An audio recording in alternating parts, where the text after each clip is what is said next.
হয়েছে সাংসদ হয়ে সেখানকার স্কিম আসে আর নালা ভর্তি হয়ে যায়, জলে বন্যা এসে যায়, সেটা ঠিক করতে পারে না। মুর্শিদাবাদে এসে পুতুল নাচ দেখাতে আসছে দুটো অধিকারীকে, সেখানে হেলিকপ্টার নেমে যাচ্ছে যেখানে সেখানে।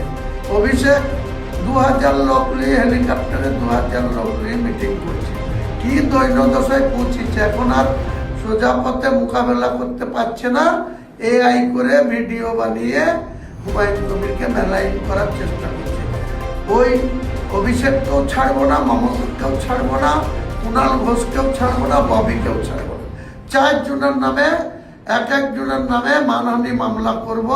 প্রমাণ করবে আমাকে যে বিজেপির কোনো নেতার সাথে আমি কোনো লেনদেনে আছি, কোনো জায়গায় একসঙ্গে একসাথে বসে মিটিং করেছি, কোন হোটেলে করেছি, না কোন রেস্তোরাঁয় করেছি, না কোন পার্টি অফিসে করেছি, প্রমাণ দেবে। তা নাহলে এক জনের বিরুদ্ধে মানহানি মামলা করবো এবং তাদের বিরুদ্ধে এই মিথ্যাচার করার জন্য আরো মুসলিম ভাইদের কাছে যতটা আপিল করার দরকার, যতটা অনুরোধ করার দরকার।